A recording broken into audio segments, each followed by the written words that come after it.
Welcome back, everybody. Welcome back. So, today we are going to be doing a lot of things. Firstly, obviously, our Japan storyline and then our Saigon storyline. We're definitely going to continue these two, but we're also going to have a New Zealand conference today. So, yeah, stay tuned for that. Let's begin. So, these guys, basically, we're beginning over here in Japan. These guys, let me use brown. These guys, they basically are how do I say, like, they're militarizing a lot, like almost as much as these guys are, the green guys are, and these guys are.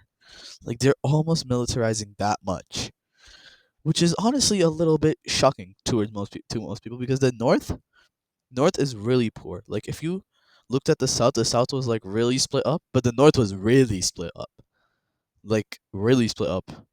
The strongest country in the north was probably these guys back when they still had this, and then they lost it.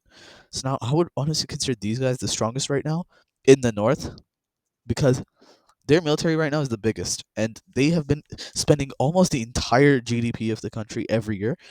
So their GDP is about 50 billion or something like that. Okay, whatever. It doesn't matter what it is. They're spending 90% of it on military. Actually, not even 95% on military. So yeah, and they finally decide to put that to use. Basically, these guys, in the short period that they had Siberia, they took a lot of money from there and invested it into their actual like this thing because they knew that they were going to lose Siberia. So these guys decide to take advantage of that and they launch an invasion. And at first, they don't announce this as an invasion. They just do a little skirmish. And these guys are like, you know what, is this skirmish? Fine, let's just let it go. Let's fight it off a little bit and then leave it to go back. Except they don't go back. They just keep on spreading and they maintain control of all of this. Now, before, no, it started at like a few couple of towns that these guys started taking control of, and these guys and the main government, the government over here, they were like, yo, they're gonna leave. It's just a skirmish. Yeah, eventually they finally realize it's not really a skirmish; it's a war, and they declare war in retaliation. Obviously they will. But now it looks like they're the aggressors, and quickly these guys then get the excuse, or the leader of this country gets the excuse to convince the people to go to war, and he's able to quickly capture a lot of the stuff with an army, with the actual state army, because before he had to use like a little bit of a private guard type force of his. Eventually, the capital is captured, and the entire thing falls apart shortly after. So, taking a look at this peace treaty, yeah, there's no peace treaty. These guys are just getting fully annexed. Like, I don't know what you were expecting, but let's be real for a second. This is Japan. There's no peace treaty. There's only annexation. I feel like I've done this like story arc of Japan getting split up into 20 million nations before. Like I feel like when the Koreans first landed in Japan, it used to be just like this. Like it used to be all split up. Cuz remember, they started over here in Seoul and then they started spreading downwards to the south. And then as Shanghai or like the North Koreans or whatever, I don't remember what, but some country in the north, it started coming down and it started like destroying the Koreans, so they had to flee to Japan. I remember. Anyway, other than that, these guys, they're going to continue building their army. Meanwhile, these guys actually are also going to launch an invasion, and this one is going to be pretty like fast. It's just going to capture all of this, and these guys are going to instantly agree to the peace treaty as well. And it's not that big of a peace treaty. They're just going to take this small little region right here. So yeah, not that big of a treaty. Like if I'm being honest, it's not that big of a deal, but like still something that happens. And then these guys, they're going to they're not going to do anything, I guess. Oh, these guys, they're going to do something. They are going to launch an invasion of these guys, and that's going to go really really poorly for them because everyone thought that these guys were like de facto strongest military here because they were able to capture the biggest cities on the western coast, western coast, so of Japan. They were able to capture the biggest cities. So everyone thought their military is going to be the strongest. However, they land and they immediately get kicked out. So that's a big thing. That's gonna make life harder for them because now people aren't scared of them anymore. Especially these guys who were previously like not wanting to get into war, but now they might wanna. And it's also like enticing land as well because it's like important land. Next up, we can just go to Saigon, where these guys who had been previously building up their military, basically some rebel groups that these guys were helping, secretly in these regions, well, publicly secretly, like they were just quietly under the table giving them a lot of funding to basically destabilize this country over here and some southern parts of this. Basically, they uh, um basically a big like governor of this region, like he comes down to like just see some stuff, see some towns, visit some towns down there, and and the rebels, one of the rebel groups, they attack and oof that guy, and that's quickly traced back to these guys, and in retaliation, the successor state of Saigon closes this entire border. So now this economy is completely dead. Because if you remember, they had this little region to get exports in and exports out and imports in, and this region is where they've been pumping up the rebels. So they may just like annex it. So that was their plan. But now that death has happened in this region, it's a big death, and the rebels. Yeah. Also, there's a declaration of war on the rebels, who are like really small. They're like just this small group. This is how small they are. They're like instantly wiped out. Yeah, like mm, I don't know what to say. Anyway, but it's not these guys. They take too long to do this because these guys now have gone strong enough, and they quickly show their master plan, which is, well, basically out of necessity at this point. They're forced to kind of like take drastic measures. Their original plan was to hold this invasion of this country off a little bit until later, until like they completely exhausted their resources of exhausted their diplomatic relation with the successor state of Saigon. But now they're forced to make it faster, and under the leadership of the actual like king himself of this country, these guys are able to actually capture the capital and use their much smaller and worse military force to basically take over that capital and force the capitulation of the state by basically killing all the nobles and like figureheads of that state. So yeah, I can't lie. Luck was definitely on these guys' side, but they're definitely now a lot more scared because they do annex all of this. However, they're forced to fight a brutal guerrilla war in these territories to keep control of it. To kind of make people happier, they also move their capital down to the kind of the middle area of this, just to like make people to like convince people that, guys, calm down. This is like one state. We should treat it as one state. Um, over here, these four, they decide to sign treaties with each other. That's basically like the EU and NATO. So they agree to no tariff with each other. Like they agree to give free imports and stuff, and they agree to let each other use their territory for import and export purposes. And they also agree to protect each other in case of military war. And they allow each other to station troops in each other's territories. So yeah, it gets really these four get really tight together, and these two get really tight together. Like these two, they're like right now. I think the only two countries that are more best friends than these two would be the Blue Team and the Arabian Sea's relation to each other. That those two are probably the only ones that are closer to each other than these two are right now. Other than that, everyone else is like there's no other competition. This might be the closest friendship. So yeah, with that, let's move on to the next thing, which is red team. Wait, hold up. Did I forget to make this become a part of uh the other Stanistan country? Let's just do that real quick. Okay. Anyway, the red team finally, after like hundreds of episodes, like 30 episodes after this war actually happens, they finally decide to annex their part of Persia. Now, the reason held this off is I'm gonna give two reasons. Firstly, the canon like story reason, and then the actual reason why I decided it should be like that. So, firstly, the actual the story reason. Basically, they didn't want to assert this as like a direct part of the territory because it would maybe like make the Persians really mad. However, I think they've realized now that all of this is never becoming recolonized, and these guys are never going to be as powerful as the original Persians ever again. That's the story reason. Now, the real reason is because I thought the Persians would eventually make a comeback, and then I could give them their old border. I could have like a cool fight with the red team because claimed land or something like that. But the way I've taken the story has made me realize that nowhere in the near future, actually never at all, will the Persia that was back in the day type of Persia, they will never come back. Whatever takes place of Persia in the series, which right now is this, will never be the same as the Persia that was once before. which is kind of sad if you're a Persia fan, but like it is what it is. Also, stay hydrated. So yeah, because of that, I've decided symbolically to finally say goodbye to the old Persia and also to remove that eyesore because it just looks so weird. It's just like a random thing over here, random line. So yeah, they finally annexed that.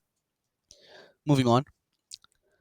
Uh, actually, so this ties into the story though because um them annexing this is actually a new part of their new plan where they basically claim that the entire world that the blue team should not have land below this line. Basically, they accused the blue team of having become really big and monopolizing everything. They basically say that a lot of the places that the blue team is exerting its influence, for example, Mamluks, is territory that belongs to the red team. Now, the red team actually goes out and claims territory in a lot of different regions. Firstly, they took this, which already made the blue team really mad because the blue team was like, they're not going to really recognize that. Maybe we could purchase it from them someday. But firstly, they basically tell Azerbaijan that Azerbaijan shouldn't really be a state and that should be a part of them. They tell the Mamluks that the original way that the Mamluks became was, well, basically, I'll take you back memory lane a little bit. The Mamluks existed here when the series first started, and they started existing because it was a bunch of criminals who fled from this part of the red team after the red team took it over, because they thought they were going to get absolutely massacred, which they were right. And it was basically those elites and then also a bunch of criminals who had like money criminals, like not violent, like embezzlement or something like that. So they basically all left, and with their money they created a new state, and that was the Mamluks. And then it just kind of spiraled out of control from there, and the Mamluks became this big. But now the red team basically points to that, and they say that all the Mamluk territory is actually red team territory because those were red team nationals. They also claim all of Europe, which they're eventually forced to kind of like take back a little bit and just um claim like France or something. But yeah, basically they claim all of this stuff, and the entire world gets really mad at this. Now they're not saying that we're gonna go and take this. They basically in an interview, the red team king, he basically says it just as like a thing to say. Like he just says it that if you really think about it, all this is like technically our land. It should belong to us, and we're kind of like we're being merciful by letting these guys live on that land and not declaring war on them and going after them, which makes all of these countries really mad. And basically, protests break out inside and outside the red team for the king to basically come out and apologize. To which he actually says no, he will not apologize. And from here, the protests start getting really bad, like really, really bad. Like there are two places where it actually gets violent. First, in a neighboring city, over here, in a neighboring city just outside of Doha, just like over here, where it gets so bad that almost 1,000 people die. And then, secondly, in the already really, really shaky region of Morocco, in the Moroccan capital, in the Moroccan province's capital, right here, it gets really bad. 20,000 people die, and 100,000 are injured. And that almost becomes a full rebellion, um, because of how many people are die. And that actually almost becomes a rebellion, but like Red Team stops it forcefully, obviously, killing another like 5,000 people in the process. Um, yeah. If you remember, like Morocco was always the one that led civil wars against the main red team. So that region, the fact that the red team is starting all this up again inside of Morocco, pretty concerning. Blue team actually like realizes the threat and how to the extent of where this is going, because those two bad protests lead to a lot more protesting, and actually a big political parties start popping up everywhere. One major one pops up in here, and they basically call for the independence of all of this land from the red team, including Cyprus.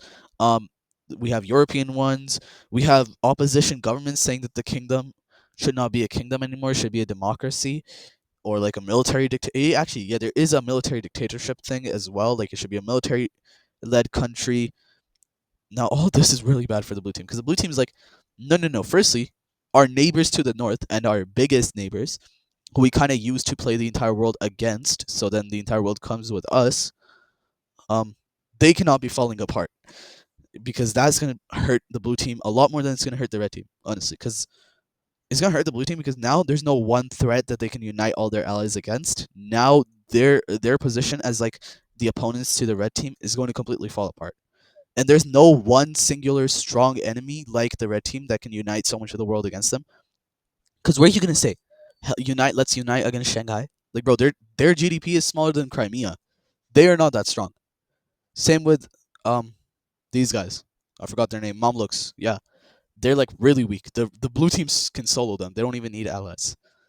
They just don't want to because it's made them so much money to not do that that they just don't want to. But yeah, they basically realized that they call a New Zealand conference and they basically order the red team to allow international troops to land in the red team and help keep peace. Red team says no. And in this New Zealand conference, they actually don't even attend in protest of all this. So the blue team, they publicly condemn the red team and they say the king is completely mismanaging the country. And this international like coalition thing saying that the king is mismanaging the country only lights more fire within the country. So yeah, next episode, stay tuned. There will probably be a red team civil war. Um, right now it's looking like there might become a democracy, a military dictatorship, or there might be a new bloodline of kings, which is what the blue team would probably prefer because they don't want an ideologically different country as well. Like right now there hasn't been a cold war on ideologies like there is like capitalism versus communism. That hasn't happened in this world, but it might. Kingdom versus military dictatorship, that might happen because those are the two big ones right now. It's either you have a king or you have a military dictator. There's very few countries that have democracy. So yeah, with that, let's move on to the final thing, which is I know this episode was a lot of Japanese, but it's okay. So the final thing, which is Bengali rebels.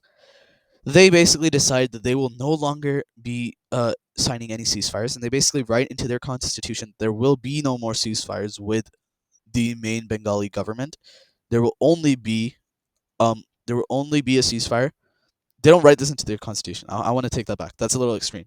They basically declared there will be no more ceasefire. There will only be a singular peace treaty that gives them control of all of Somaliland. Yeah. Also, the guy who like leads this entire thing, like who's leading this, like who actually decided to separate this from the Somali guys from the actual like main front line and then separate and become his own thing.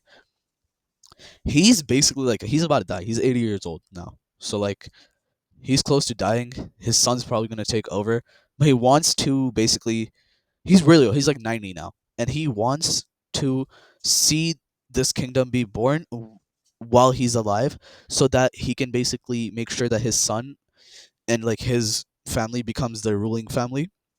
Because if he dies like while they're at ceasefire or while they're in the middle of the war, even if they're in the middle of the war, the son could take over, kind of. But like, if it's a ceasefire, it's really peaceful. Well, not really, because like all this is trying to rebel, but like mostly peaceful. Then maybe like an opposition party comes in and they take power instead. So yeah, and then his entire life is just a waste because he only did this so he could have his own country. I want you to remember that.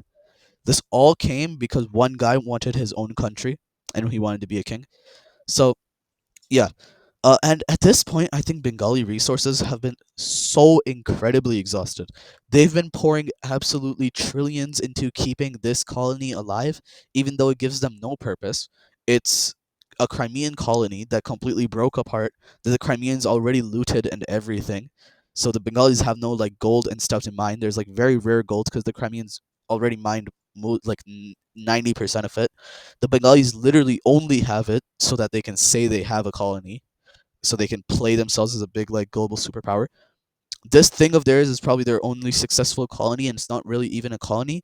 That's only because of recently when Shanghai started like developing all of this.